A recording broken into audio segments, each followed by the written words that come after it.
अल्लाह के नबी फरमाते हैं, उम्मे सलमा, तुम्हारे शौहर अबू सलमा का इंतकाल हो चुका है, तुम इद्दत में थी इसलिए मैं नहीं आया मिलने, अब तुम्हारी इद्दत भी पूरी हो गई, अब मैं तुमसे मिलने के लिए आया हूं। आए उम्मे सलमा, मैं तुम्हारे साथ निकाह करने का इरादा रखता हूं, मैं तुमसे शादी करना चाहता हूं, मैं तुमसे निकाह करना चाहता हूं। उम्मे सलमा का जवाब सुनो।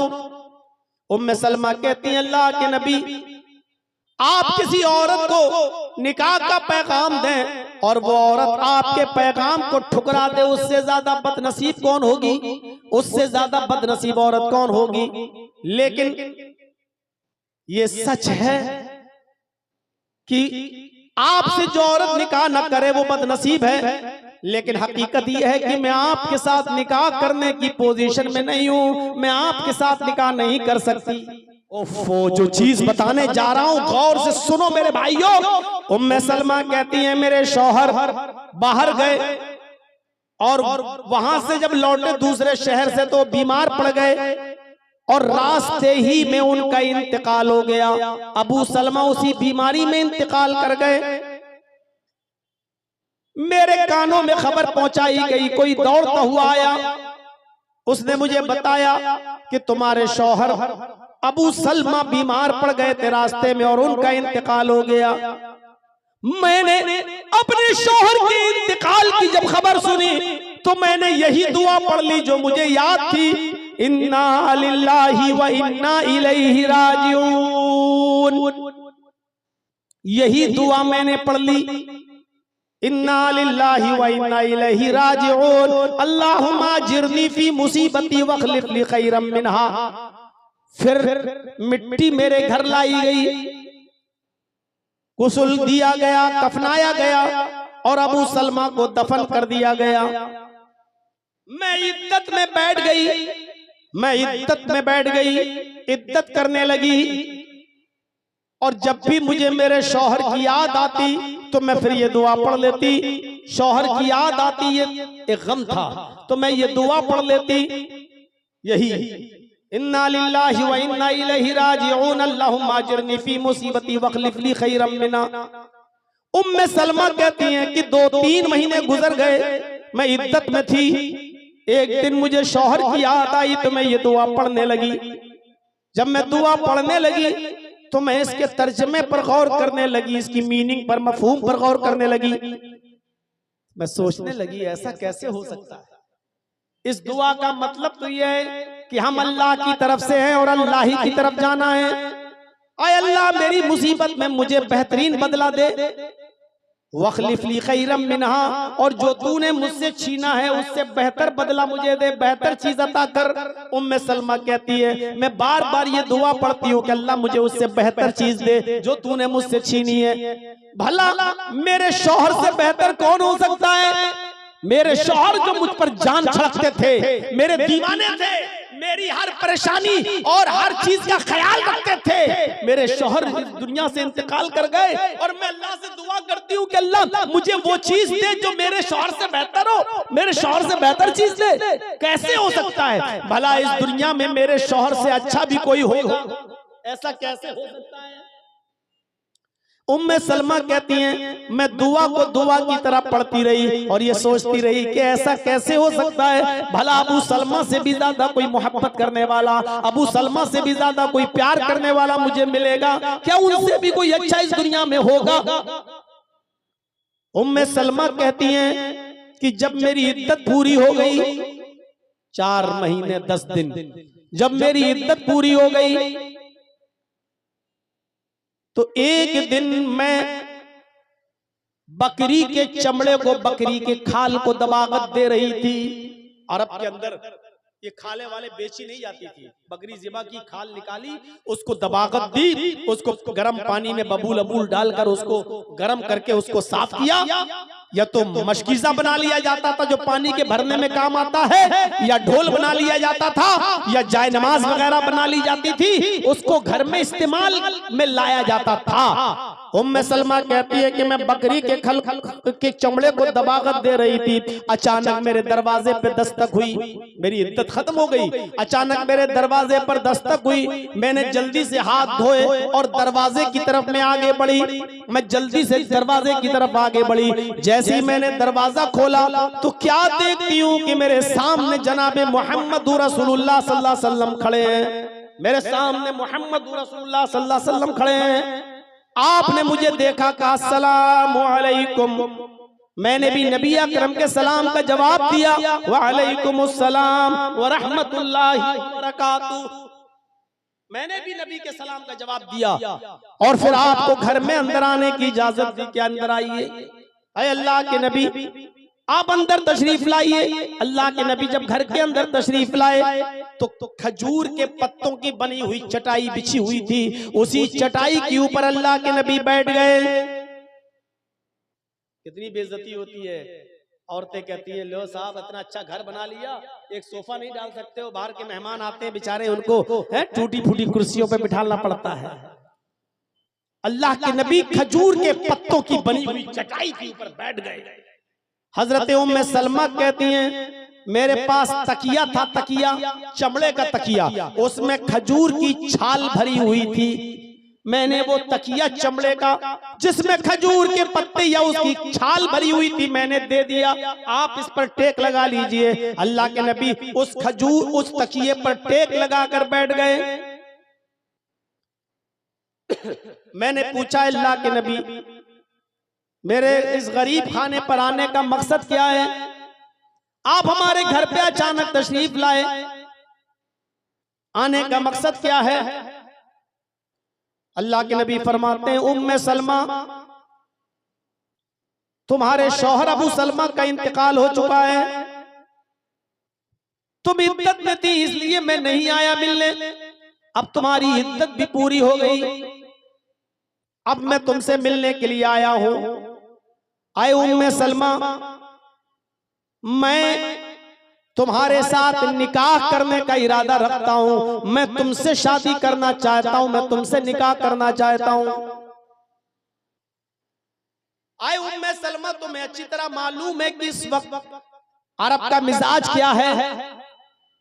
जिस औरत का शौहर मर जाता है उस औरत को कितनी तकलीफें उठाना पड़ती हैं।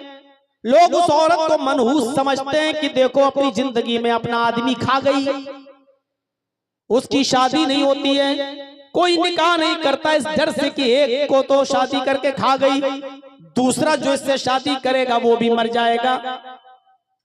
जिसका शौहर मर जाता था उस औरत को डाइन समझा जाता था, ये समझा जाता था कि ये मनहूस औरत है जिसकी जिंदगी में उसका आदमी मर गया, तो दूसरा कोई आदमी उससे निकाह नहीं करता था, ये सोचकर कि ये एक आदमी डस चुकी दूसरा भी डस लेगी। आए उम्मे सलमा, मैं तुम्हारे साथ निकाह करना चाहता हूं, अगर तुम्हें कोई एतराज न हो तो तुम मेरे साथ निकाह कर लो।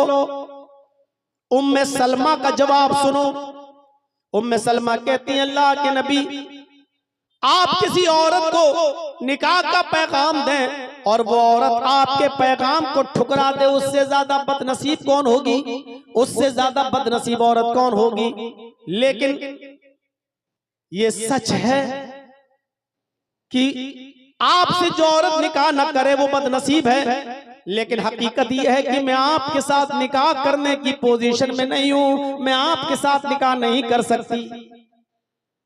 दोनों बातें, तुम कह रही हो कि आपके साथ निकाह न करे कोई औरत तो बदनसीब है, और तुम ये भी कह रही हो कि मैं नहीं कर सकती, ये क्या बात है जबकि तुम्हारे शौहर भी नहीं है। कहा कुछ परेशानी है? कहा वो बताओ ना, शेयर करो अपनी परेशानी, अगर दूर हो सकती है तो ठीक और नहीं हो सकती है तो कोई बात नहीं, बताओ क्या प्रॉब्लम है तुम्हें। पहली प्रॉब्लम, आए अल्लाह के नबी प्रॉब्लम कई हैं। नंबर 1 का क्या, आपकी पहले से कई बीवियां मौजूद हैं, आपकी पहले से कई बीवियां मौजूद हैं, मैं शौकन बर्दाश्त नहीं कर सकती, मेरी गैरत किसी शौकन की तू तलाक सुनने की नहीं है, मेरी गैरत बर्दाश्त नहीं कर सकती। कभी हमारे और आपके दरमियान कोई मामला बिगड़ता है, हमारे और आपके दरमियान कभी किसी मामले में लेकर बहस होगी, तो आपकी बीवियों को अधिकार और हक नहीं होगा वो बीच में बोलने। जब हमारे और आपके बीच में कोई बात है तो हम और आप ही उसको दूर करेंगे। आपकी कोई बीवी अगर बीच में बोलेगी और मुझसे लड़ेगी तो मुझसे बर्दाश्त नहीं होगा, मैं हाथापाई पर उतर जाऊंगी, इसलिए कि मैं शौकन बर्दाश्त नहीं कर सकती। मैं बहुत गैरतमंद खातून हूं और मेरे साथ कई शौकने हों, ये कैसे बर्दाश्त कर लूं। आपने कहा शौकन का होना अच्छा नहीं या शौकन का मुदाखलत करना, बीच में बोलना। कहा नहीं, शौकन का बीच में बोलना। जब हम आपकी बीवी हैं, कोई बात हमारे और आपके दरमियान अगर होगी तो हम और आप हल करेंगे, आपकी कोई दूसरी बीवी हमारे बीच में नहीं बोलेगी।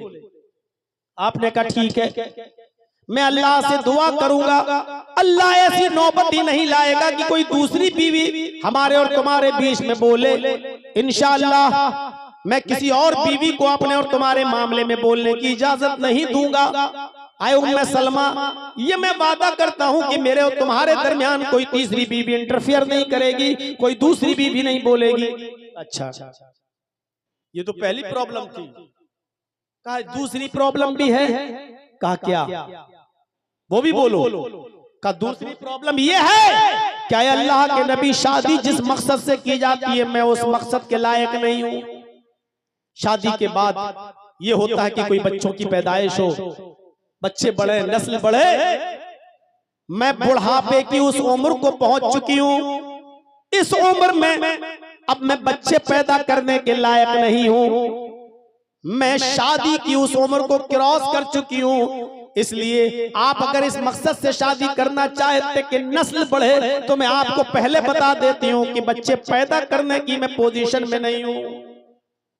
साफ कह दिया। अल्लाह के नबी का जवाब सुनो। आए उम्मे सलमा, बुढ़ापे की जिस दहलीज पर तुमने कदम रख दिया है, तकरीबन मैं भी उसी दहलीज पर कदम रखे हुए हूं। तुम जितनी उम्र की हो उतनी उम्र का मैं भी हूं, लिहाजा उम्र में कोई मसला नहीं है। और शादी में बच्चों की पैदाइश की वजह से नहीं कर रहा हूं, इस रस्म को खत्म करने के लिए करना चाहता हूं जो अरब के अंदर है, जो किसी बेवा औरत को शादी करने का अधिकार नहीं देती है। मैं चाहता हूं कि मैं बेवा औरत को निकाह में ले आऊं, एक बेवा से शादी कर लूं ताकि ये रस्म टूट जाए और लोग बेवा औरतों से निकाह करने लगे और बेवा औरत को भी हक हासिल हो कि किसी शौहर को ढूंढे और आदमी को और शादी कर ले, बेवा औरत को भी घर बसाने का हक हासिल हो जाए, इसलिए मैं शादी कर रहा हूं। हजरत उम्मे सलमा कहती हैं कि ठीक है, आपने मेरी दो परेशानियां दूर कर दी, लेकिन मुझे एक तीसरी प्रॉब्लम और है, मुझे एक तीसरी परेशानी भी है जिसकी वजह से मैं शादी नहीं कर सकती। कहा वो क्या है? और वो आखिरी प्रॉब्लम है। अल्लाह के नबी ने कहा बताओ। कहने लगी, आए अल्लाह के रसूल, मेरे शौहर अबू सलमा का इंतकाल हो गया है, वो अपने बच्चे छोड़कर गए हैं और बच्चे भी काफी बड़े बड़े हो चुके हैं। वो अपने बच्चे छोड़कर गए हैं, आप उससे शादी करना चाहते हैं। अबू सलमा के इंतकाल के बाद उन बच्चों की परवरिश मैं करती हूँ, उन बच्चों को मैं पालती हूँ, उन बच्चों का पालन पोषण मैं करती हूँ, उन बच्चों की किफालत मेरे जिम्मे है। अगर आप ये चाहते हैं कि मैं सिर्फ उम्मे सलमा से शादी कर लूं और ये बच्चे उम्मे सलमा के मायके वाले संभालें, बच्चों के मामू आए और बच्चों को ले जाएं, बच्चों के नाना आए बच्चों को ले जाएं, ये बच्चे अपने ननियाल में पले, अपने मामू के यहाँ अपने नाना के यहाँ पले या ददियाल में पले, तो अल्लाह के नबी ये नहीं हो सकता है। ये बच्चे अबू सलमा छोड़ कर गए, इन बच्चों की किफालत मेरे जिम्मे, ये बच्चे मैं पालती हूँ, इनकी परवरिश मैं करती हूँ। अगर आप मेरे साथ निकाह करना चाहते हैं तो इन बच्चों को मैं नहीं छोड़ सकती हूँ, इन बच्चों की जिम्मेदारी, इनकी किफालत और इनको खिलाना पिलाना, इनकी परवरिश की जिम्मेदारी भी आपको उठाना पड़ेगी। कितनी क्लियर बात। अल्लाह के नबी फरमाते हैं, उम्मे सलमा ये कोई कहने की बात है?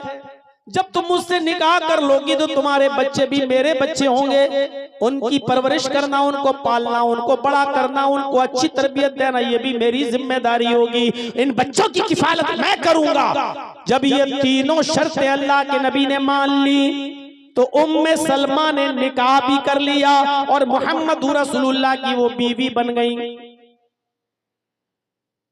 एक दिन अल्लाह के नबी सल्लल्लाहु अलैहि वसल्लम अपनी बीवी उम्मे सलमा से बातें कर रहे थे और अबू सलमा का जिक्र आ गया। अबू सलमा का जिक्र आते ही उम्मे सलमा की आंखों में आंसू आ गए और कहने लगी कि अल्लाह के रसूल, अब इस दुआ पर मुझे मुकम्मल यकीन हुआ है। इस दुआ में जो हम पढ़ते हैं, अल्लाहुम्मा जिरनी फी मुसीबती, मेरी मुसीबत में बेहतरीन बदल अता फरमा, वखलिफ ली खैरम मिना, और जो तूने मुझसे छीना है उससे बेहतर चीज तू मुझे अता फरमा। अय अल्लाह के नबी, पहले मैं सोचा करती थी कि अबू सलमा से मेरे लिए कौन बेहतर होगा, इतने अच्छे, उनसे बेहतर कौन होगा। लेकिन ये दुआ मांगते मांगते मैंने देखा अल्लाह ने दुआ कबूल कर ली। अबू सलमा बेहतर थे, लेकिन अल्लाह ने अबू सलमा को अगर छीना तो उनसे बेहतर शौहर मुझे अता फरमा दिया। हमें जनाब मोहम्मद रसूलुल्लाह दे दिए, मुझे मोहम्मद रसूलुल्लाह की बीवी बना दिया। मैं मोहम्मद रसूलुल्लाह की बीवी हूँ, मेरे शौहर से बेहतर शौहर अल्लाह ने मुझे अता फरमाया। गौर करो दुआ कैसे कबूल होती है। यहां तो सूरत हाल दूसरी है। शादी हुई, मांग रहे बेटा, अल्लाह मुझे बेटा दे दे, अल्लाह मुझे बेटा दे दे, अल्लाह मुझे बेटा दे दे। 9 महीने के बाद घर में बच्चा पैदा हुआ तो पता चला कि बेटी है। पेशानी पे शिकन पड़ गई, पसीना आ गया। अल्लाह, मैंने तो बेटा मांगा था, तूने बेटी दे दी। बेगैरत, तुझे शर्म आनी चाहिए। बेटी की पैदाइश पर तू अफसोस कर रहा है। ये बेटी नहीं, रहमत है जो तेरे घर में पैदा हुई। हो सकता है अल्लाह ने तुझे इसलिए बेटा न दिया हो क्योंकि अल्लाह बेहतर जानता था कि ये बेटा अगर मांग रहा है, अगर मैं बेटा दूंगा तो बेटा बड़ा होकर जमीन और जायदाद के चक्कर में अपने बाप का मर्डर कर देगा, अपने बाप का ही खून कर देगा, अपने बाप को सताएगा। हो सकता है इसलिए बेटा न दिया हो।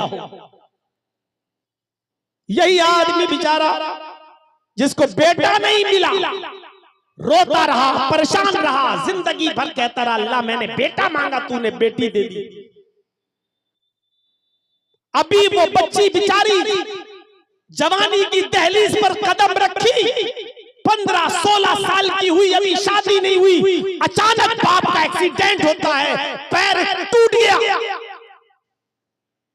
रीढ़ की हड्डी में चोट लगी, बिस्तर पे पड़ा है। डॉक्टर ने बिस्तर ही पर लेटे लेटे खाने पीने की इजाजत दी, पेशाब और पायखाना करने की इजाजत दी, उठ नहीं सकता। अब ऐसे मौके पर देख रहा है कि मेरी बीवी मेरी गंदगी को हाथ नहीं लगा रही है। मेरा बेटा जो शादीशुदा हो चुका है या बहू वाला है, न उसकी बहू आ रही है न बेटा आ रहा है। ऐसे नाजुक मोड़ पर वो देखता है कि उसकी बेटी आती है, अपने बाप की उस चादर को बदलती है जिस पर उसने पेशाब कर रखा है, एक पॉट लेके आती है और अपने बाप के कमर के नीचे रख देती है। अब्बू जरूरत से फारिग हो जाइए। बाप ने उसी पॉट में लेटरीन की और बेटी आई उसी पॉट को उठाकर फेंक रही है, अपने बाप की गंदगी को साफ कर रही है, उसके कपड़े धुल रही है। यही बाप जो बेटा बेटा चिल्ला रहा था, आज बेटी की तरफ से ये होने वाली खिदमत को देखता तो कहता कि अल्लाह वाकई तेरी कुदरत, वाकई तेरा इल्म वसी है। मैंने तुझसे बेटा मांगा था, लेकिन अगर बेटा होता तो आज शादीशुदा होकर मेरी ये खिदमत नहीं कर सकता था जो मेरी बेटी मेरी खिदमत कर रही है। इस पोजीशन में मेरी बेटी मेरे काम आई। वाकई तू हकीम है, तू अच्छी तरीके से जानता है कि बेटा देना चाहिए कि बेटी देना चाहिए। अंदाजा लगा सकते हैं आप, बेटियां रहमत बनकर आती है, रहमत। आप बेटों की पैदाइश पे खुश होते हो? पूरे हिंदुस्तान में जाता हूं तकरीरें करने और अभी मेरा एक कदम अगर आपके भगैया में है तो अभी दूसरा कदम मेरा कलकत्ता की सरजमीन पर है। कल का प्रोग्राम मेरा मिदनीपुर में है, खड़गपुर से आगे मिदनीपुर। अंदाजा लगाओ कि आज यहां है, कल कहां, परसों कहां।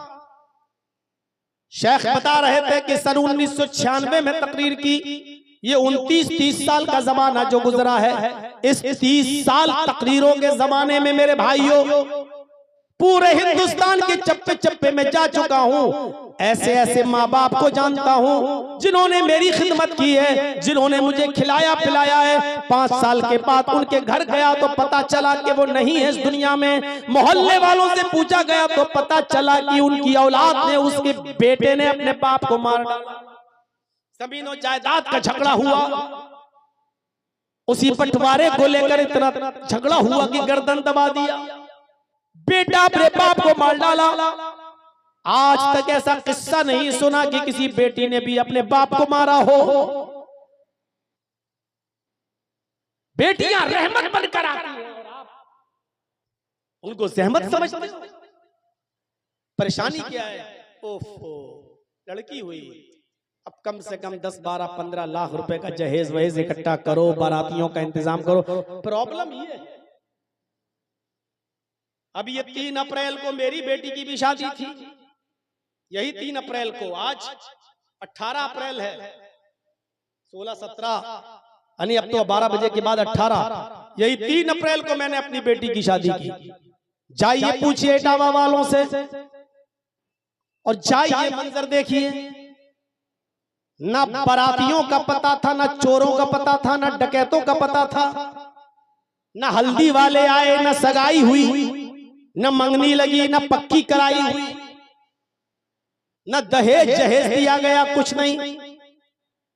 कासगंज इलाका है, जिला कासगंज। लड़का सिविल इंजीनियर है, पढ़ता, जॉब है उसकी दिल्ली में। चंद लोगों पर मुश्तमिल, चंद लोग, गिनती के 10-12 लोग बस आते हैं, मस्जिद में निकाह होता है। दूर से आए थे इसलिए खाना भी खिला दिया गया, दूर से ना आते तो खाने का भी इंतजाम नहीं करता। लड़की वालों के लिए है ही नहीं कि वो खाना खिलाएं। क्यों खिलाएं? चूंकि 150 किलोमीटर से चल के आए थे इसलिए खाने वाने का इंतजाम किया। मगरिब के बाद निकाह हुआ और इशा के बाद रुखसती कर दी। ना एक वीडियो बनी, ना बाराती आए, न मैंने कोई खाना बनवाया, न पकवान किया। मैंने खुद अपने मोहल्ले के लोगों को भी नहीं बुलाया, मैंने अपने सगे खाला खालुओं को नहीं बुलाया, मामुओं को नहीं बुलाया। लड़की वाले की जिम्मेदारी ही नहीं है। इस बात को मंजर आम पे बोल रहा हूँ, रिकॉर्ड हो रहा है और ये तकरीर पूरी दुनिया सुनेगी, हमारे इटावा वाले भी सुनेंगे। अगर झूठ बोलूंगा मेरे भाइयों तो मेरी गिरफ्त भी होगी और कहेंगे लोग देखो ये जलसों में झूठ बोलता है। एक सबूत कोई नहीं दे सकता है कि मैंने दहेज दिया हो, मैंने बारात बुलाई हो और लाइटें लगी हो, खेमे लगे हो, पर्दे लगाए गए हो। मैंने भी शादी की, जो तकरीरों में बोला मैंने वैसे करके दिखाया। अब आप अपने इलाके के मौलवियों पे नजर रखो और देखो कि ये अपनी बेटियों की शादी कैसे करते हैं, ये अपने बेटों की शादी कैसे करते हैं। आप नजर रखो और मौलवियों पे भी नजर रखो कि ये गैर शादीशुदा ये कैसे शादी करता है। देखो इस 30 साल की जिंदगी में कितनी इस्लाह हुई, आप गौर करें। आप लड़के ही मारते हैं अपने माँ बाप को, लड़कियां नहीं। हाँ मौलाना साहब, लड़की पूरे खानदान का नाम डुबो देती है, ये सच है, आप सही कह रहे हैं। आपको उस वक्त तकलीफ होती है जब आपके घर में कोई लड़की पैदा हुई, बड़ी हुई और आप जहां शादी करना चाहते हैं वो लड़की तैयार नहीं, वो दूसरी जगह शादी करना चाहती है, किसी गैर आदमी से निकाह करना चाहती है। और ऐसा भी हो सकता है कि वो किसी गैर मुस्लिम से शादी करना चाहती हो। अब आपके सर घूमते हैं कि अब क्या होगा, और जब वो किसी गैर के साथ भागती है तो आप कहते हैं कि अच्छा था ये पैदा होते ही मर जाती है।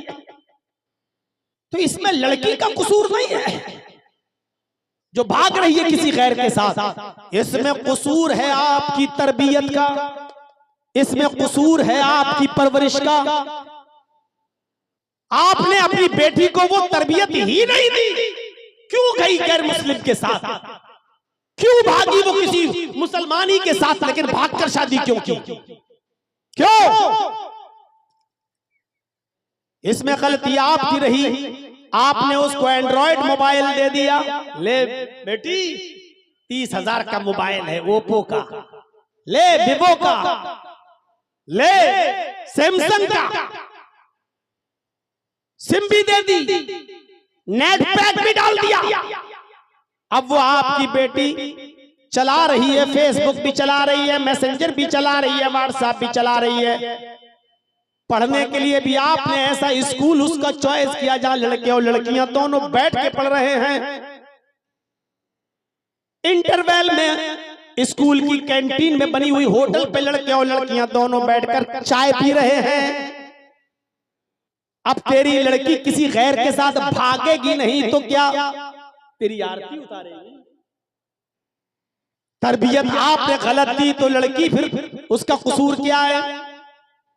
हजरत मरियम मस्जिद के मेहराब के अंदर मौजूद है और उनके पास बेमौसम फल आ जाता है।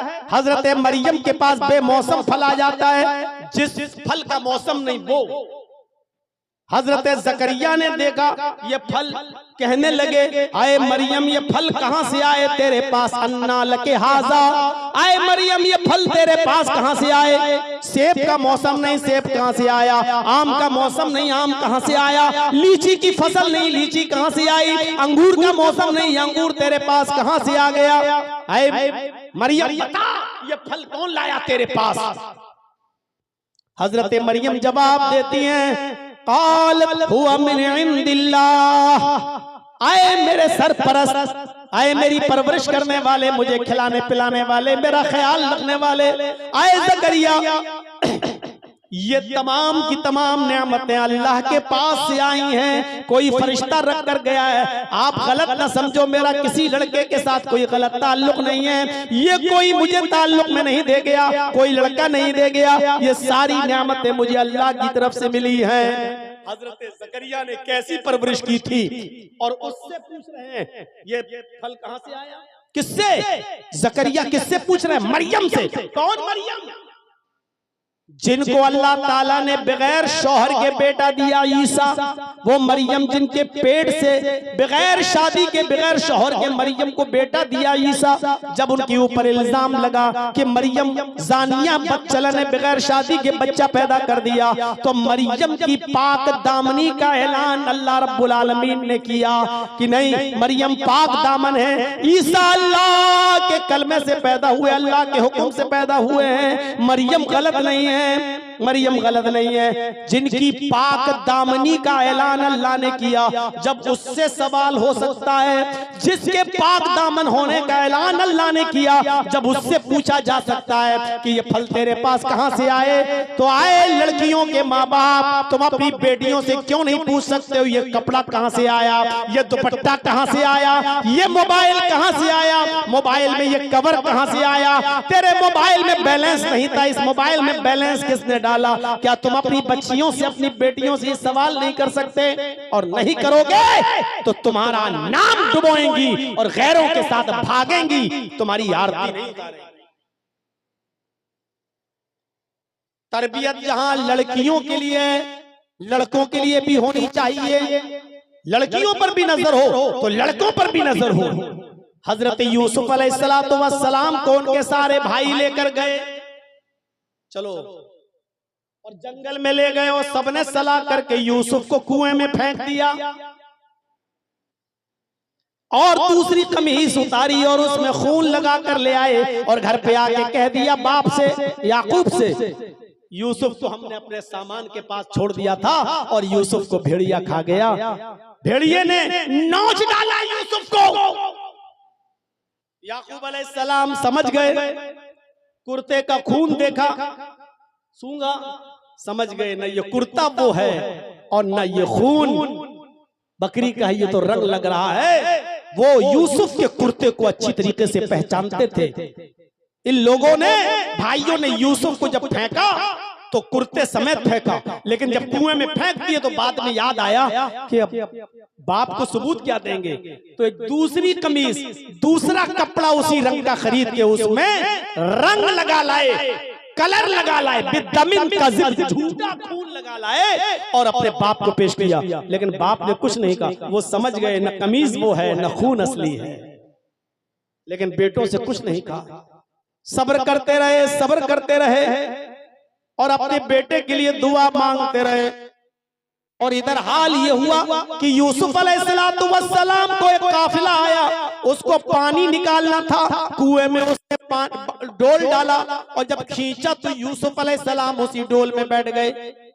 जब खींचा तो भारी लगा, बहरहाल खींच कर निकाला गया तो देखा कि यूसुफ है, लड़का है। तो खुश हो गए ये काफिले वाले और कहने लगे बुशरा हाज़ा गुलाम, खुशी हो, हमें तो फ्री फंड में एक गुलाम मिल गया, चलो इसको बाजार में बेच देंगे, कुछ कीमत मिल जाएगी। जल्दी जल्दी वो इसको लेकर मिस्र के बाजार में पहुंचे। खूबसूरत थे यूसुफ अलैहिस्सलाम, छोटे थे लेकिन बड़े खूबसूरत थे और मिस्र के बाजार में बेच दिए गए और बादशाह के घर तक पहुंच गए। बादशाह मिस्र ने खरीद लिया, बहुत सस्ते में खरीदा। वशराहु बिसमनिन बख्सिन दराहिम मादूदा। चोरी का कोई मोबाइल हो, अगर मुझे चोरी का मोबाइल मिल जाए, चाहे उसकी कीमत 1 लाख हो, तो जल्दी से उसको बेचने की कीमत, अरे ला यार 10,000 दे ले लिया, तो 1 लाख की चीज 10,000 में। अभी जो 10,000 मिल रहे वो भी कहीं पकड़े गए तो वो भी नहीं मिलेंगे। तो ये लड़का हाथ लग गया, कोई असली मालिक ना आ जाए वरना लड़का ले जाएगा छीन के, इसलिए जो मिल रहा है ले लो। चंद दिरहमों में यूसुफ को बेच दिया गया। यूसुफ अलैहिस्सलाम जब बादशाह मिस्र के घर में आए तो बीवी उनकी देखी तो देखती रह गई, बड़े खूबसूरत है यूसुफ, लेकिन छोटे हैं। वो उनका ख्याल रखने लगी, खिलाने लगी, पिलाने लगी, बड़ा करने लगी। यूसुफ जैसे जैसे बड़े होते गए उनकी खूबसूरती भी वैसे वैसे बढ़ती गई। हालांकि होता उल्टा है, बच्चा छोटेपन में खूबसूरत होता है, बड़ा होता जाता है तो खूबसूरती कम होती जाती है। लेकिन यूसुफ के साथ उल्टा हुआ, यूसुफ जैसे जैसे बड़े होते जा रहे हैं खूबसूरती बढ़ती जा रही है। और जब जवान हो गए तो बादशाह मिस्र की बीवी ही उनके ऊपर मर मिटी। बादशाह की बीवी फरेफ्ता हो गई, बरगलाने लगी, बहकाने लगी, लेकिन यूसुफ हाथ नहीं आए। एक दिन कहने लगी चलो अंदर चलो, तुमसे बहुत जरूरी काम है। सोचा ये हमारी मालिकन है, चलो क्या काम होगा। वो अंदर ले गई, ये दरवाजा बंद, आगे ले गई, वो दूसरा दरवाजा बंद, फिर एक और कमरे में ले गई, उसका दरवाजा बंद, फिर एक और कमरे में ले गई, उसका दरवाजा बंद, कई दरवाजों के अंदर ले गई। गल्लक़तिल अबवाब, कुरान में जमा इस्तेमाल हुआ है, उसने सारे दरवाजे बंद कर दिए। इसका मतलब एक दरवाजा नहीं था, कई दरवाजे थे, उसने सारे दरवाजे बंद कर दिए ताकि भाग ना पाए यूसुफ। और जैसे ही वहां पहुंचती है बंद कमरे में, वही कहने लगती है यूसुफ आ जाओ, कितने जमाने से हम तुम्हारे बालिग होने का इंतजार कर रहे हैं, तुम्हारे बड़े होने का इंतजार कर रहे हैं। यूसुफ आओ, मेरी प्यास बुझाओ, आओ मुझसे मिलो। यूसुफ अलैहिस्सलाम ने फरमाया माज़ अल्लाह, अल्लाह की पनाह, मैं ये काम नहीं कर सकता। उसको जुनून, कैसे नहीं करोगे, यूसुफ भागे, पहला दरवाजा खोलने में कामयाब, वो भी भाग रही है। यूसुफ ने दूसरा दरवाजा खोला, उसमें भी कामयाब, तीसरा दरवाजा खोला और भागने में उधर से भी कामयाब, चौथा दरवाजा खोला, उधर से भी भागने में कामयाब। आखिरी दरवाजे पर पहुंचे, तब तक इसने पीछे से दामन पकड़ लिया, पीछे से दामन पकड़ लिया और यूसुफ अलैहिस्सलाम ने दरवाजे का कुंडा जो होता वो पकड़ लिया, इधर खींचा यूसुफ को। बादशाह मिस्र की बीवी ने ऐसे खींचा तो यूसुफ ऐसे दरवाजा पकड़े थे, ऐसे खींचते हुए उसके ऊपर गिर गए, दरवाजा भी खुल गया। जब दरवाजा खुला तो सामने बादशाह खड़ा है, मिस्र का बादशाह, उस औरत का शौहर। हालत ये थी कि वो औरत नीचे गिरी है, यूसुफ अलैहिस्सलाम उस औरत के ऊपर गिरे हैं और सामने दरवाजा खुला है और दरवाजे पर बादशाह खड़ा है। फौरन खड़ी होती है और इल्जाम लगाते हुए कहती है कि आए मेरे शौहर, आपकी बीवी पर अगर कोई गलत नजर डाले और गलत इरादे से उसको पकड़ने की कोशिश करे, उसके साथ जिना करने की कोशिश करे, तो उसकी सजा क्या होनी चाहिए सिवाय जेल खाने के। बादशाह मिस्र को यकीन नहीं आया, बचपन से देख रहा है, यकीन नहीं आया कि ऐसा कैसे कर सकता है। कहा ठीक है, जेल में तो जाएगा, लेकिन पहले मुकदमा चलेगा, अदालत से साबित तो हो जाए।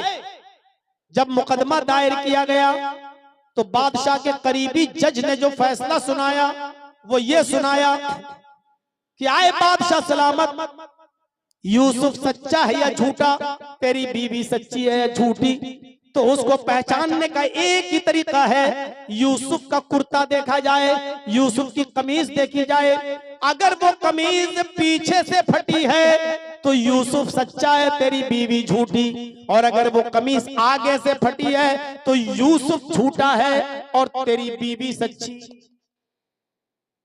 कुर्ता मंगाया गया भरी अदालत में, जब कमीज चेक की गई तो वो कमीज पीछे से फटी थी, उसने खींचा था ना पीछे से, खींचा तो कुर्ता फट गया, कमीज फट गई।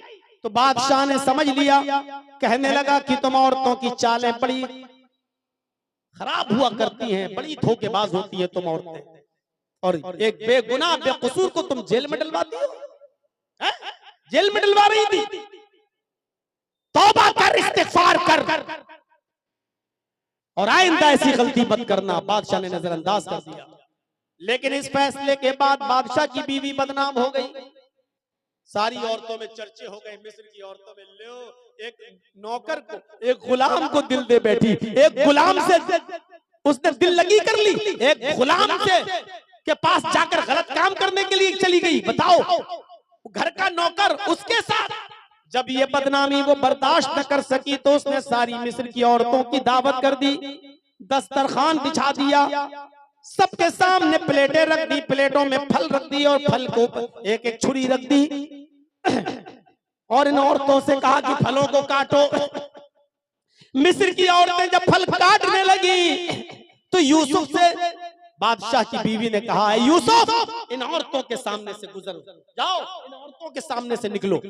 यूसुफ अलैहिस्सलाम उन औरतों के सामने से जब गुजरे तो क्या देखते हैं, मिस्र की सारी औरतें उन्हीं को देखने लगी, और जब मिस्र की औरतें यूसुफ को देखने लगी तो खूबसूरती देखकर मिस्र की सारी औरतें भूल गईं कि हम किसको देख रहे हैं, फल काट रहे हैं या उंगली। वो छुरियां तो उंगली पे चला रही थी और ये सोच रही थी कि फल कट रहा है, हालांकि फल तो कब का कट गया है, अलग हो गया है। बजाय फल काटने के वो अपनी उंगलियों को काटने लगी और यूसुफ को देखती रह गई, छुरी उंगलियों पे चलने लगी,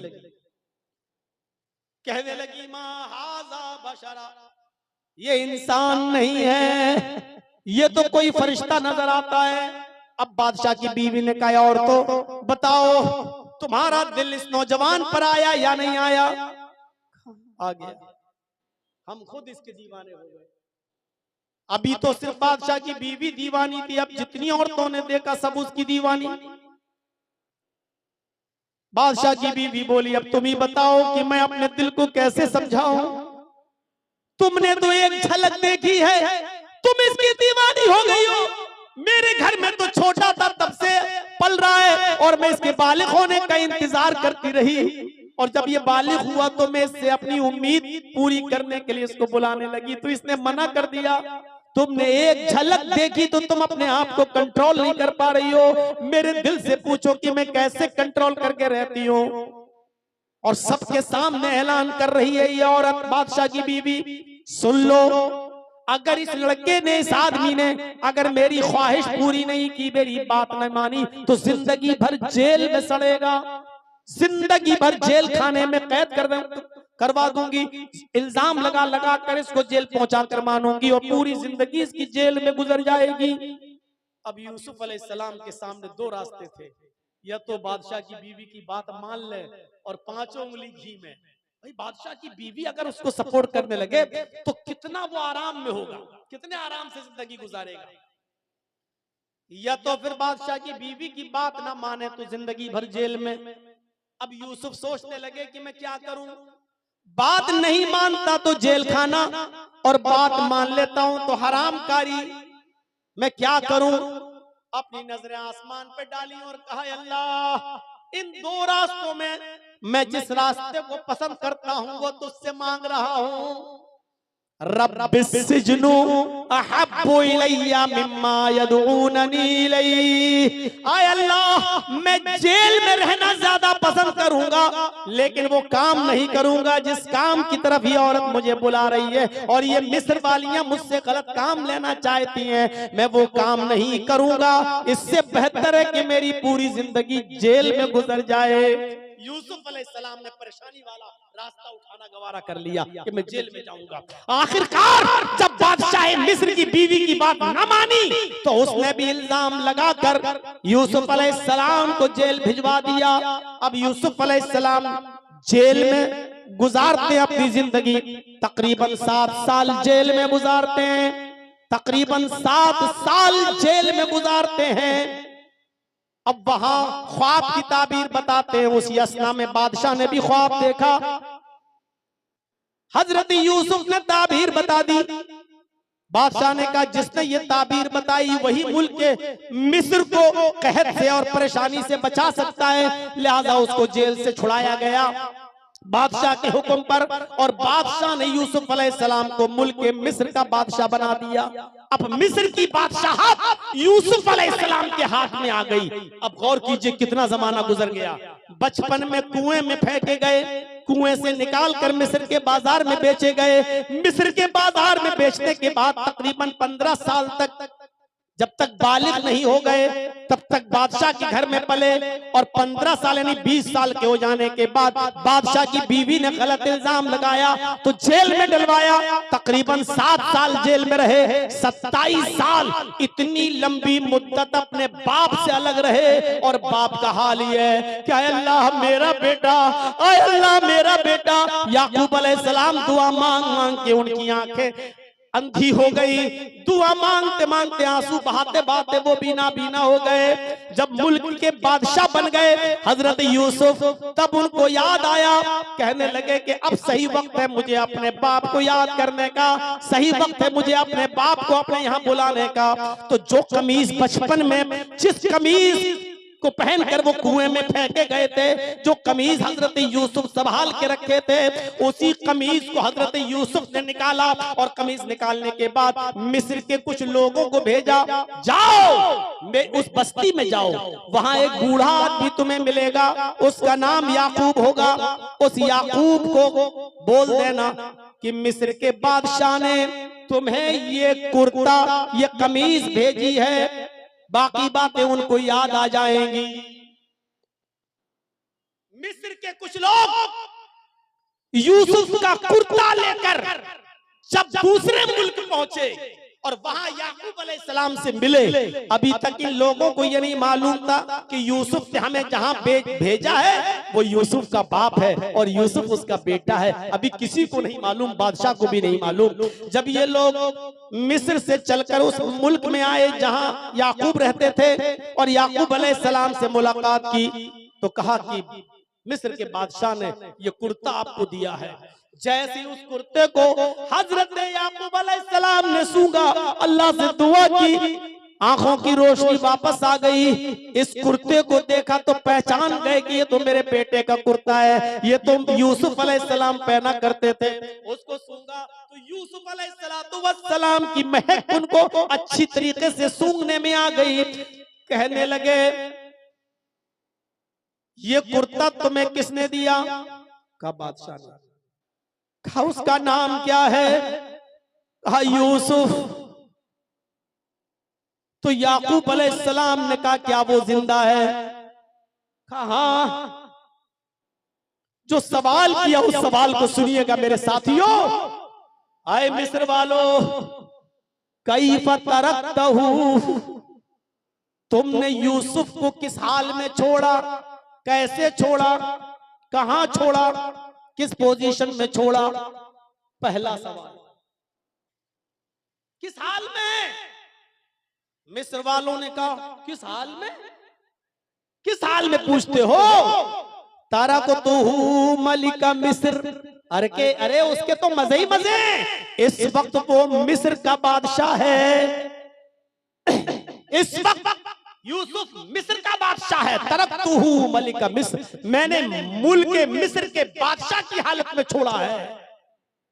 याकूब अलैहिस्सलाम के आंखों में आंसू आ गए और रोते हुए कहते ला अस्अलुकुम मन हाजा, मेरे पूछने का ये मतलब नहीं कि वो बादशाह है, गवर्नर है, क्या है, ये नहीं पूछना चाहता हूं मैं कि वो क्या है। ये मत बताओ मुझे कि वो क्या है। अस्अलुकुम अन ये दीन तरकतहु, मैं ये जानना चाहता हूं कि यूसुफ को तुमने किस दीन पर छोड़ा है, किस दीन की वो किसकी इबादत करते हैं, उनका काम क्या है। यूसुफ इतने बड़े हो गए, मुल्क के मिस्र के बादशाह बन गए, कहीं अय्याश तो नहीं, जिनाकार तो नहीं, क्योंकि आजकल अय्यारों, मक्कारों, अय्याशों और नाजायज और गलत लोगों के हाथों ही में हुकूमत आती है। कहीं यूसुफ गलत तो नहीं है। किस दीन पर तुमने उनको छोड़ा। मिस्र के लोगों ने जो कुर्ता लेकर आए, कहने लगे कि हमने उनको इस हाल में छोड़ा कि वो ला इलाहा इल्लल्लाह पढ़ते हैं, वो इस बात का इकरार करते हैं कि अल्लाह के अलावा कोई माबूद नहीं, और इसी कलमे की तरफ लोगों को बुलाते हैं, एक अल्लाह की इबादत का हुक्म देते हैं और नमाज कायम करते हैं, नमाज पढ़ते हैं। इसी दीन के ऊपर हमने उनको छोड़ा है। मेरे भाइयों, पूरा वाकया बताने का मतलब यह है कि इतनी लंबी मुद्दत के बाद जब याकूब अलैहिस्सलाम को पता चला कि मेरा बेटा जिंदा है, तो इस बात को सुनकर खुश नहीं हुए कि मेरा बेटा मुल्क मिस्र का बादशाह बन गया, बल्कि खुशी उनको तब हुई जब उन्होंने ये सुना कि मेरा बेटा एक अल्लाह की तरफ लोगों को बुलाता है और एक अल्लाह की इबादत करता है। ये तरबियत की एक बाप की अपनी औलाद को, क्या ये तरबियत है आज हमारी? अपनी औलाद को क्या ये तरबियत आप देते हैं? क्या ये हक है आपको पूरा कि अपनी औलाद को इस तरीके की तरबियत दें? औलाद बेटा है तब भी अच्छी तरबियत, और बेटी है तब भी उसकी अच्छी तरबियत होनी चाहिए। मेरे भाइयों, ये मायार होना चाहिए। आज क्या दूसरों के साथ जा रहे हैं, दूसरों के साथ भाग रही हैं, दूसरों के साथ। और जाइए महाराष्ट्र का रिकॉर्ड देखिए, 3 लाख लड़कियों की एप्लीकेशन कोर्ट में पहुंची हुई है, 17-16 साल की लड़कियों की। अभी मेरे बालिग होने में 1-2 साल बाकी है। जब मैं बालिग हो जाऊं, मैं अपनी मर्जी से फला इब्ने फला के साथ शादी करूंगी, गैर मुस्लिम लड़के से। मेरा बाप और मेरा भाई इंटरफियर करे तो उसको कोई इंटरफियर का हक नहीं होगा, क्योंकि अभी मेरी उम्र 17 है। जब मैं 18 साल की हो जाऊंगी तो मैं अपनी मर्जी से खुद शादी करूंगी उस गैर मुस्लिम लड़के के साथ। ये 3 लाख मुस्लिम लड़कियों की एप्लीकेशन है सिर्फ महाराष्ट्र के अंदर, गैर मुस्लिम लड़कों के साथ, गैर मुस्लिमों के साथ। कहां है हम और आप? जानते हो, सिलसिलतुल हदीस सहिया के अंदर इमाम हजरत नासरुद्दीन अलबानी एक हदीस नकल करते हैं। वो कहते हैं अल्लाह के नबी सल्लल्लाहु अलैहि वसल्लम ने फरमाया कि आधी रात के बाद आसमान के सारे दरवाजे खोल दिए जाते हैं। हदीस के अल्फाज क्या हैं? तुफ्तहु अब्वाबुस समाई निस्फल लैल व युनादी मुनादिन। आधी रात के बाद आसमान के सारे दरवाजे खोल दिए जाते हैं और एक पुकारने वाला पुकार कर कहता है हल मिन दाइन फयुस्तजाब लहू। है कोई अल्लाह को पुकारने वाला जो अल्लाह को पुकारे, अल्लाह उसकी पुकार को सुने। हल मिन साइलिन, है कोई सवाल करने वाला, फयुता, अल्लाह उसको दे। हल मिन मकरूबिन फयुफर्रज अन्हु, है कोई सितमज़दा, है कोई परेशान हाल जो अपनी परेशानी अल्लाह के सामने रखे और अल्लाह उसकी परेशानी को दूर करे। ये हर फरिश्ता हर रात में पुकारता है। आधी रात के बाद जब आसमान के दरवाजे खुल जाते हैं, अल्लाह के नबी फरमाते फला यब्का मुस्लिमुन यदउ बिदावतिन इल्लस्तजाब लहू इल्लस्तजाब अल्लाहु लहू। सारी दुनिया के मुसलमानों में जितने भी लोग आधी रात के बाद उठकर अल्लाह से मांगते, अल्लाह सबको देता है और हर एक की दावत को कबूल करता है, हर एक की दुआ को अल्लाह सुनता है, जो मांगता अल्लाह देता है। लेकिन आधी रात के बाद भी सबको देता है, लेकिन इन दो लोगों को अल्लाह आधी रात के बाद भी नहीं देता। वो कौन दो लोग हैं? फरमाया इल्ला ज़ानियतन तसआ बिफरजिहा। एक उस औरत को अल्लाह कुछ नहीं देता इस रात में, चाहे पूरी रात तहज्जुद पड़े, लेकिन अल्लाह उस औरत को भी नहीं देगा। किसको? जो जिना करती है। तसआ बिफरजिहा, अपनी शर्मगाह को लेकर दौड़ती है, कभी इधर कभी इधर कभी इधर, यानी कॉल गर्ल या तवाइफ, जिस्म फरोश, जो अपना जिस्म बेचती है। अभी इस कस्टमर से निपटी, फिर 1000 रुपए कहीं मिला, दूसरी जगह चली गई, फिर तीसरी जगह चली गई। तसआ बिफरजिहा, जो अपनी शर्मगाह को लेकर इधर उधर भागी भागी फिरती है, ऐसी औरत की दुआ अल्लाह ताला आधी रात के बाद भी नहीं सुनता है। इसमें वो लड़कियां भी शामिल है। एक को छोड़ा, उसके साथ गलत काम किया, उसको छोड़ा, उससे मोहब्बत छोड़ी, अब दूसरे को पकड़ लिया, दूसरे से 1 साल ताल्लुक किया, उसको छोड़ा, फिर तीसरे को पकड़ लिया, तीसरे को छोड़ा, फिर चौथे को पकड़ लिया, और सबके साथ सबके बिस्तर पे सोती है, सबके साथ गलत काम करती है। ये लड़की चाहे वो पैसा भी ना लेती हो, फ्री में अपने बॉयफ्रेंड के सामने अपने जिस्म को पेश कर देती हो, लेकिन कई कई उसके बॉयफ्रेंड हो तो ये लड़की भी उसमें शामिल है। ऐसी लड़की और ऐसी औरत की अल्लाह तबारक व तआला दुआ नहीं सुनता। और उशारन, नाजायज टैक्स लेने वाले की भी नहीं सुनता। हमारे घर के बाहर दरवाजा लगा है, हमने रोक लगा दी, नहीं साहब आप यहाँ से नहीं गुजर सकते हो। क्यों? अगर गुजरना तो 100 रुपए दो। रास्ता सबका, लेकिन हम पावरफुल है, हम नहीं निकलने देंगे साहब। क्यों? अरे मेरे घर के सामने दरवाजा है, मैं नहीं जाने दूंगा, मेरे घर के सामने रोड है, मैं नहीं निकलने दूंगा। नाजायज वाला, नाजायज तरीके से वसूली करने वाला एक इस आदमी की दुआ भी अल्लाह रब्बुल आलमीन नहीं सुनता है, दुआ कबूल नहीं करता है।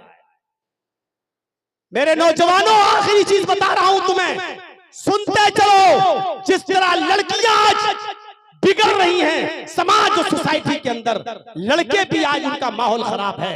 तुम दूसरों की माँ बहन बेटियों को गलत नजर से देखोगे तो तुम्हारी माँ बहन बेटियां भी महफूज नहीं रहेंगी। यही इजराइल, 48 साल का एक यहूदी इजराइल के एक शहर ईलात के अंदर जाता है, बिजनेस करता था। बिजनेस, ईलात इजराइल का एक शहर है, बहुत मशहूर शहर है, जैसे हिंदुस्तान का एक शहर है गोवा, बहुत नंगा शहर है। हिंदुस्तान में सबसे ज्यादा गंदगी अगर आपको मिलेगी जिस्म के एतबार से तो गोवा में मिलेगी, बंबई अम्बई कुछ नहीं है उसके आगे। और पूरी दुनिया का सबसे ज्यादा नंगा शहर पेरिस, अमेरिका कुछ नहीं है, दुनिया का सबसे ज्यादा गंदा शहर पेरिस, और हिंदुस्तान का सबसे गंदा शहर गोवा। वहां के जू पे चले जाओ, समंदरी इलाके में चले जाओ, तो हल्का सा तार भी नहीं रहेगा जिस्म पर, पूरी न्यूड नेकेड नंगे लड़के और नंगी लड़कियां समंदर के किनारे आपको पड़े हुए मिलेंगे। ऐसा ही इजराइल का एक शहर है जिसका नाम है ईलात। उस ईलात की एक 5 स्टार होटल में ये 48 साल का एक आदमी जो बिजनेसमैन था जाता है और होटल के मैनेजर से मिलकर कहता है कि हमारे लिए किसी कॉल गर्ल का इंतजाम करो, घर का खाना कब तक खाएंगे, आज बाहर का खाना खाना चाहता हूं। अय्याशी के इरादे से उसने कहा कैसी लड़की चाहिए? कहा लड़की खूबसूरत होनी चाहिए। कहा ठीक है आपको खूबसूरत लड़की मिल जाएगी। कब का? पूरी रात के लिए चाहिए। पैसे फिक्स होते हैं, काउंटर पे पैसे जमा कर दिए जाते हैं। लड़की को फोन करके होटल का मैनेजर बुलाता है, कॉल गर्ल आती है, उसको रूम नंबर बताया जाता है, इस रूम नंबर में तुम्हें जाना है, तुम्हारा पैसा पेड है, वो आओ हम तुम्हें दे देंगे, सुबह जब जाओगी तो अपना पैसा लेके चले जाना।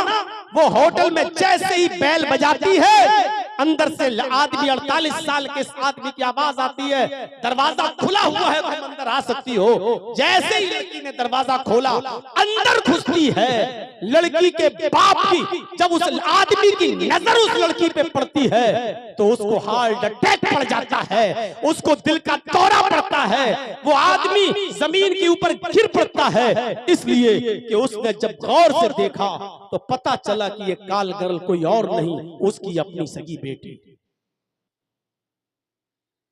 ये कॉल गर्ल कोई और नहीं, उसकी अपनी सगी बेटी है। जब इसको दिल का दौरा पड़ा, जल्दी से इसको इमरजेंसी हॉस्पिटल में पहुंचाया गया। इसकी बीवी को फोन किया गया। इसकी बीवी जब आई तो इसने अपनी बीवी को पूरी बात बताई। बीवी ने कहा अच्छा, तो इसका मतलब यह है कि तुम्हें भी घर से सुकून नहीं था, तुम भी बाहर आकर अय्याशी करते हो। जिस रास्ते पर बाप चलता है तो उसकी औलाद भी उसी रास्ते पर चल पड़ी है। तुम्हारी बेटी भी इसी रास्ते पर इसीलिए चल रही है क्योंकि तुमने गलत रास्ता पकड़ा, यही रास्ता तुम्हारी बेटी ने भी पकड़ा।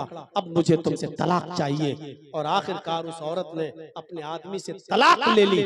मेरे भाइयों, जब तुम बाप होकर गलत रास्ते पे चलोगे, तुम्हारी बेटियां भी गलत रास्तों पे चलेंगी, नहीं बचा पाओगे तुम। पाकिस्तान का एक शहर है कराची, कई बार मैं जा चुका हूं। उस कराची के अंदर एक बहुत मशहूर इलाका है जिसका नाम है defence housing authority. Defence housing authority. उस डिफेंस हाउसिंग अथॉरिटी में एक बहुत खूबसूरत प्राइवेट निजी स्कूल बना हुआ है, बहुत खूबसूरत। अमीर माँ बाप के लड़के और लड़कियां उस स्कूल के अंदर पढ़ते हैं, निजी स्कूल है। उस स्कूल के 4 स्टूडेंट्स ने ये तय किया कि आज किसी लड़की को हम बहकाएंगे, बहलाएंगे और नाश्ता पानी के बहाने उसको एक कमरे में बंद कर देंगे और चारों लड़के उससे एक एक करके उसके साथ आज जिना करेंगे, ज्यादती करेंगे उसके साथ। उन 4 लड़कों में से एक लड़का किसी लड़की को बहलाकर फुसलाकर खिलाने पिलाने के बहाने दोस्त बनाकर लाता है और एक कमरे में ले जाता है और कहता मैं अभी आ रहा हूं। बाहर आकर कॉल करता अपने 3 साथियों से, काम हो गया। लड़की को जान से मारने की धमकी दे दी गई। लड़की डर गई, लेकिन वो गलत काम करने पर तैयार है। कह रही है मेरी जान मत लो, पहले मैं जा रहा हूं, उसके बाद फिर दूसरा। पहले जिसने पकड़ा वो गया, उस लड़की के साथ गलत काम किया, वो बाहर आया, फिर दूसरा गया, उसने उसके साथ ज्यादती की, दूसरा निकला, फिर तीसरा गया, तीसरे ने उसके साथ जिना किया। वो सबके सामने हाथ पैर जोड़ती रही लेकिन किसी को रहम नहीं आया। जब तीनों ज्यादती करके निकल चुके, अब चौथे का नंबर आया। कहा कि देख हाथ पैर तो बहुत जोड़ रही है लेकिन रहम मत करना, बहुत खूबसूरत है, पूरा मजा आएगा तुझे, जाओ। ये चौथा दरवाजा खोलता है, उस लड़की के पास जाता है। जैसे उस कमरे में घुसता है, लड़के की नजर उस लड़की पर पड़ती है। इस लड़के के दिमाग की नस फट जाती है, ब्रेन हेमरेज होता है और उसी वक्त ये लड़का ऑन स्पॉट उसी कमरे में मर जाता है। इसलिए कि वो लड़की कोई और नहीं थी, इसकी अपनी सगी बहन। जब भाई किसी गलत काम में पड़ जाए तो ये उम्मीद मत रखना कि उस भाई की बहनें महफूज होंगी। कह दिया जो कहना था। अगर बाप हो बच्चों के गलत काम करोगे तो तुम्हारी बेटियां महफूज नहीं रहेंगी, और भाई हो किसी बहन के, दूसरों की बहन बेटियों पर गलत नजर डालोगे तो तुम्हारी बहन बेटियां महफूज नहीं। जाओ, तकरीर खत्म करो, अब जाकर तकरीर मोबाइलों पे बात और बताओ अपनी गर्लफ्रेंड को कि मौलाना साहब ऐसा ऐसा बोले थे। मुझे मालूम है कि इतना सख्त सुनने के बाद भी बेशर्मो तुम्हें शर्म नहीं आएगी, बेहयाओ तुम्हें हया नहीं आएगी, बेगैरतो तुम्हें गैरत नहीं आएगी। इसके बावजूद भी तुम इस गलत हरकत को छोड़ नहीं पाओगे। तुम अपनी गर्लफ्रेंडों को छोड़ नहीं सकते, और तुम्हारी चुड़ैलें, तुम्हारी गर्लफ्रेंडें, तुम्हारी चुहियां तुम्हें नहीं छोड़ सकती हैं, क्योंकि तुमने उनको अपने प्यार के बंधनों में ठार से देकर बंधा रखा है। लेकिन याद रखना, तुम दूसरों की बहन बेटियों के साथ गलत काम करोगे तो तुम अपनी बहन बेटियों के साथ दरवाजा खोल रहे हो। और इसी को कुरान ने कहा है ला तक़रबुज़ ज़िना इन्नहु काना फ़ाहिशतन व साअ सबीला, जिना के करीब मत जाओ, ये गंदा रास्ता है। फ़ाहिशतन व साअ सबीला, ये गंदा रास्ता है। आप जिस रोड पे चल रहे हो ना, समझते हो कि मंजिल पे पहुंच जाएंगे, नहीं। जिना का जो रास्ता, जिसको आप समझ रहे हो कि मैं किसी की बहन के साथ जिना कर रहा हूं, जिस रास्ते पे आप चल रहे हो, इसकी आखिरी मंजिल तेरी बहन और बेटी है। तू जिस सड़क पे चल रहा है, इस सड़क पर तेरी बहन और बेटी का घर मौजूद है। तू जिस रास्ते पे चल रहा है, वहां तेरी बहन और तेरी बेटी का घर है। इसलिए याद रख, कुरान ने इसको गंदा रास्ता कहा है, गंदा रास्ता। इसीलिए रास्ता कहा है कि जिस रास्ते पे तुम चल रहे हो, ये रास्ता तुम्हारी बहन और तुम्हारी बेटी तक पहुंच रहा है। अल्लाह से दुआ कर सकता है तेरे रोजे का सही इनाम तो अल्लाह तुझे कयामत के दिन देगा। मेरे भाइयों, इन लोगों से पूछो जिनके पास खाने को कुछ नहीं, पीने को कुछ नहीं, और फिर भी रोजा रख रहे हैं। बेगैरतों, अल्लाह ने दौलत दी है, लेकिन रोजा तुम्हें नसीब नहीं होता है। तुम कहते हो भूख बर्दाश्त नहीं होती है, तुम कहते हो कि बीड़ी नहीं छूटती है, तुम कहते हो बड़ा मेहनत और मजदूरी का काम हम घर पे करते हैं, इसलिए हमें मेहनत का करना पड़ता है, इसलिए रोजा नहीं रखते। तुम्हें नींद कैसे आ जाती है? तुम बिस्तर पे अपने आराम के साथ ख्वाबे खरगोश में मस्त होकर सो कैसे जाते हो? अल्लाह का अज़ाब तुम्हारे दिलों को चीर क्यों नहीं देता है? तुम कैसे आराम की नींद सो जाते हो बिस्तर पर? कैसे तुम्हें नींद आ जाती है बिस्तर पर? इस कश्मीरी नौजवान से पूछो, वला नब्लुवन्नकुम बिशैइन मिनल खौफ, खौफ डाल के भी आजमाएंगे। हर वक्त खौफ के साए में रहते हैं वो लोग। वल जू, भूखा मार कर भी आजमाएंगे। जितना भूखे वो लोग रहते हैं, हम और आप नहीं रह पा रहे हैं। व नक़्सिम मिनल अम्वाल, जितना मालों का नुकसान उतना उनका हुआ है, हमारा और आपका नहीं हुआ। वल अनफुस, जितनी जानें उनकी गई हैं, आज किसकी जानें जा रही हैं। वसमरात, खेतियां बाड़ियां कारोबार बिजनेस हम तुम्हें तबाह करके भी हम तुम्हें आजमाएंगे। इन तमाम सूरतों में मेरे जो बंदे सब्र कर ले। अब आया क्या कहा? इन तमाम आजमाइशों में मेरे बंदे जो पूरे उतर जाएं और सब्र कर लें, सब्र। वबश्शिर साबिरीन, तो सब्र करने वालों को बशारत दे दो। मुफस्सिरीन का इत्तिफाक, जन्नत की बशारत। वबश्शिरिस साबिरीन, ये हुक्म दिया जा रहा अल्लाह के नबी को, ऐ मोहम्मद सल्लल्लाहु अलैहि वसल्लम, इन सब्र करने वाले लोगों को जन्नत की खुशखबरी सुना दो, जो इन तमाम इम्तिहान में पास हो जाएं, पूरे उतरे, अल्लाह कि दीन को ना छोड़ें, शरीयत को ना छोड़ें, इस्लाम को तर्क न करें, ऐसे लोगों को तुम जन्नत की खुशखबरी सुना दो। अब ये सब मुसीबतें हैं, खौफ, भूख, मालों में नुकसान, जानों का जाना, कारोबार का बर्बाद होना, ये सब मुसीबतें हैं। आगे दुआ बताई जा रही है, सुनिएगा। अल्लज़ीना इज़ा असाबतहुम मुसीबा, जिन लोगों को जब कोई मुसीबत पहुंचे, मुसीबत कोई भी मुसीबत हो सकती है, कोई भी गम आ सकता है। अल्लाह ताला क्या कह रहा है? मेरे बंदो, जब तुम्हें कोई मुसीबत पहुंचे, जब तुम्हें कोई मुसीबत तुम्हें घेर ले, कालू, तो मेरे बंदे उस मुसीबत से घबराते नहीं हैं, आपे से बाहर नहीं होते, अपना आपा नहीं खो देते हैं, बल्कि क्या करते हैं? अल्लाह के बंदों का काम क्या होता है, मोमिनों का काम क्या होता है? जब उनके ऊपर मुसीबत आती है, कालू, उस मुसीबत को पहुंचने के बाद, उस मुसीबत को देखने के बाद उनकी जबान से जुमला निकलता है, इन्ना लिल्लाहि व इन्ना इलैहि राजिऊन, हम सब अल्लाह की तरफ से हैं और अल्लाह ही की तरफ हम सबको लौट कर जाना है।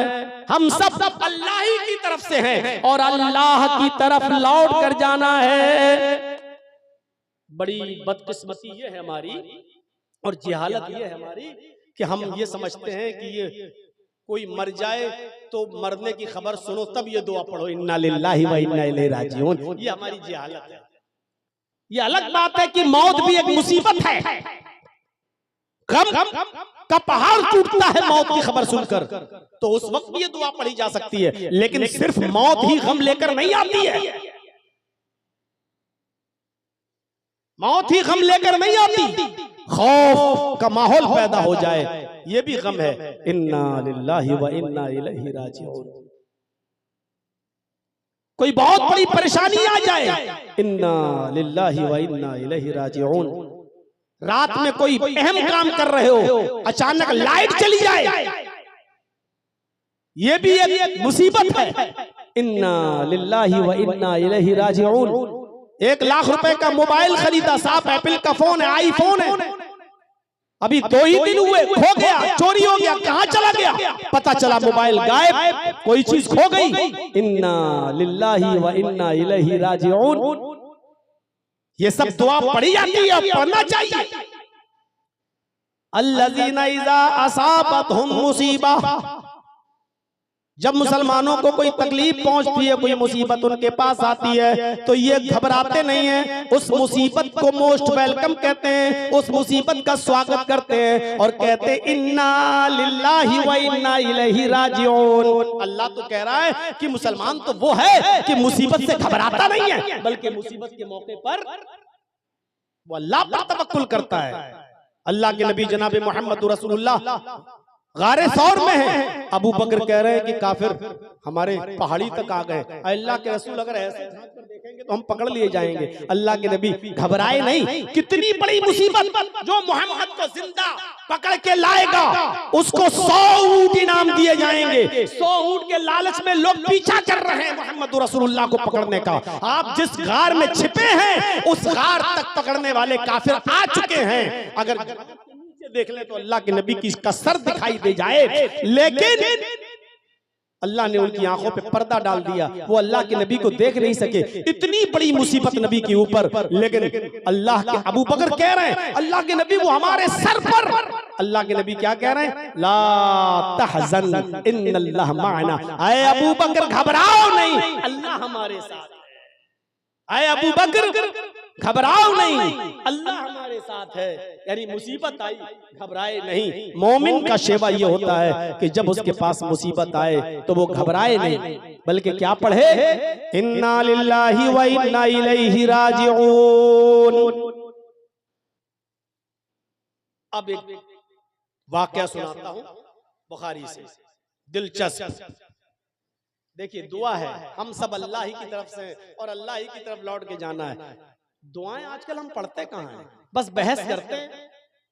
फर्ज नमाज के बाद दोनों हाथ उठा के दुआ मांगना चाहिए कि नहीं मांगना चाहिए, इमाम जब मांगे तो उसके साथ हाथ उठाना चाहिए कि नहीं उठाना चाहिए, कब्रिस्तान में जाएं तो हाथ उठाकर दुआ कर सकते हैं कि नहीं कर सकते हैं, ईद की नमाज पढ़ने के बाद ईदगाह में हाथ उठाकर दुआ पढ़ सकते हैं। बहस करवा लो हमसे बस। अरे दुआ करने से आपको कौन रोक रहा है? गौर करो, इन तमाम मुसीबतों में सबसे बड़ी मुसीबत क्या है? आपके किसी अजीज और किसी करीब का इंतकाल हो जाए। मसलन आपकी बीवी का इंतकाल हो जाए, मसलन आपके बेटे का इंतकाल हो जाए, तो ये चीज सबसे बड़े गम को लेकर आती है। सबसे बड़ा गम यह है। इस मौके पर क्या दुआ पढ़नी चाहिए? इन्ना लिल्लाहि व इन्ना इलैहि राजिऊन। अल्लाह के नबी सल्लल्लाहु अलैहि वसल्लम इसके आगे एक दुआ और पढ़ते थे, जरा सुनिएगा मेरे भाइयों, और ये दुआ याद कर लीजिएगा, बहुत काम आएगी। आज मैं कुछ सिखा के जा रहा हूं आपको, कुछ सीख लीजिएगा। अल्लाह के नबी सल्लल्लाहु अलैहि वसल्लम जब किसी के इंतकाल की खबर सुनते तो आप क्या दुआ पढ़ते?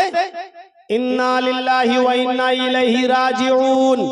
इसके बाद एक जुमला और, अल्लाहुम्मा अजिरनी फी मुसीबती वखलिफ ली खैरम मिनहा। छोटा सा टुकड़ा है बस, कितने लोगों को याद होगा? और याद होगा भी नहीं, अभी हमारे जहन सेट नहीं है। हमें दूसरी चीजें जल्दी याद हो जाती हैं, दुआएं जल्दी याद नहीं होती हैं। हर साल रमजान के महीने में शबे कदर में माइक लेके सिखाना पड़ता है कि दुआ पढ़ो, अल्लाहुम्मा इन्नका अफ़ुव्वुन तुहिब्बुल अफ़्व फ़अफ़ु अन्नी। इतनी सी दुआ याद नहीं हो पाई, इतनी सी दुआ, और बार बार याद कराया जाता है कि ये दुआ पढ़ो शबे कदर में, ये दुआ पढ़ा करते थे अल्लाह के रसूल, अल्लाहुम्मा इन्नका अफ़ुव्वुन तुहिब्बुल अफ़्व फ़अफ़ु अन्नी। हर साल बताना पड़ता है। अरे रोजाना हमारे मोहल्लों में, आपके शहर, कोई ना कोई इंतकाल करता रहता है। ये दुआ पढ़ने में क्या हर्ज है? इतनी सी दुआ, इन्ना लिल्लाह तो याद है, इन्ना लिल्लाहि व इन्ना इलैहि राजिऊन। अल्लाहुम्मा, अब ये दुआ याद करना है बस, अल्लाहुम्मा अजिरनी फी मुसीबती, आय अल्लाह मेरी मुसीबत में मुझे बेहतरीन अजर अता फरमा, वखलिफ ली खैरम मिनहा, और जो तूने मुझसे छीना है उससे बेहतर चीज तू हमें अता फरमा दे। जो तूने मुझसे छीना है उससे बेहतर चीज तू हमें अता फरमा दे। 5-6 बेटों के बाद, बेटियों के बाद एक बेटा मिला, अभी 2 साल का हुआ, उसका भी इंतकाल हो गया। पढ़िए, अल्लाह इन्ना लिल्लाहि व इन्ना इलैहि राजिऊन, अल्लाहुम्मा अजिरनी फी मुसीबती वखलिफ ली खैरम मिनहा। हम सब अल्लाह की तरफ से आए हैं, अल्लाह ही की तरफ लौट कर जाना है। अय अल्लाह मेरे बेटे के इंतकाल पर जो मुसीबत मेरे ऊपर आई है, इस मुसीबत में मुझे बेहतरीन अजर अता फरमा, वखलिफ ली खैरम मिनहा, और तूने मुझसे जो छीना है मुझे उससे बेहतर चीज दे दे, यानी इससे बेहतर बेटा तू मुझे अता फरमा दे। आप अल्लाह से क्या मांगे? अल्लाह के नबी सल्लल्लाहु अलैहि वसल्लम असर की नमाज के बाद सहाबा किराम के पास बैठे हुए मस्जिद में, और आप उनको समझाने लगते हैं और यही दुआ सिखलाते हैं कि तुम्हारा जब कोई करीबी इंतकाल कर जाए तो ये दुआ पढ़ लिया करो, इन्ना लिल्लाहि व इन्ना इलैहि राजिऊन, अल्लाहुम्मा अजिरनी फी मुसीबती वखलिफ ली खैरम मिनहा। इसी सहाबा की महफिल में हजरत अबू सलमा रजी अल्लाह ताला अन्हु बैठे हुए हैं। सहाबा में बहुत से सहाबा थे, अबू सलमा भी थे। अबू सलमा कहते हैं अल्लाह के नबी ने जब ये दुआ बताई तो मैंने इस दुआ को याद कर लिया। अल्लाह के नबी ने ये दुआ सिखलाई, मैंने इस दुआ को याद कर लिया, और जब मैं अपने घर पे पहुंचा तो मेरी बीवी ने, उम्मे सलमा ने कहा, आज आप बड़ी देर से आए, असर के बाद आप जल्दी आ जाया करते थे, फिर बाजार से खाना पकाने के लिए कुछ लेने जाया करते थे, और आज आप इतनी देर से आए हैं कि अब मगरिब की अज़ान अभी हो जाएगी, आप फिर मस्जिद में चले जाएंगे, खाने पकाने में देर हो जाएगी। कहां रह गए थे आज? आज देर कैसे हो गई आने में? आज देर कैसे हो गई आने में? हजरत अबू सलमा कहते हैं मेरी बीवी आए उम्मे सलमा, आज अल्लाह के नबी ने असर की नमाज के बाद लोगों को रोक लिया, कुछ समझाने लगे, दर्स देने लगे, और आज आपने एक दुआ भी सिखलाई, जब तुम्हारे किसी अजीज का इंतकाल हो जाए तो ये दुआ पढ़ लिया करो, इन्ना लिल्लाहि व इन्ना इलैहि राजिऊन, अल्लाहुम्मा अजिरनी फी मुसीबती वखलिफ ली खैरम मिनहा। उम्मे सलमा कहती हैं कि मेरे शौहर अबू सलमा ने जब ये दुआ मुझे बताई कि अल्लाह के नबी ने मस्जिद में ये दुआ सहाबा को सिखाई, तो मैंने अपने शौहर से ये दुआ सुनी, तो मैंने भी इस दुआ को याद कर लिया। ये दुआ तो सबको याद थी, इन्ना लिल्लाहि व इन्ना इलैहि राजिऊन, इतना सा याद करना था, अल्लाहुम्मा अजिरनी फी मुसीबती वखलिफ ली खैरम मिनहा। इतनी बार मैं इस दुआ को पढ़ चुका हूं कि शायद अब आपको भी याद हो गया होगा। किसी को खड़ा करके पूछें, इतनी बार मैं दोहरा चुका हूं कि शायद आपको याद हो गई हो। अल्लाहुम्मा अजिरनी फी मुसीबती वखलिफ ली खैरम मिनहा। अब सर नीचे हो गए, कहीं मौलाना हम ही को खड़ा करके ना पूछ ले, हमको खड़ा ना कर दे।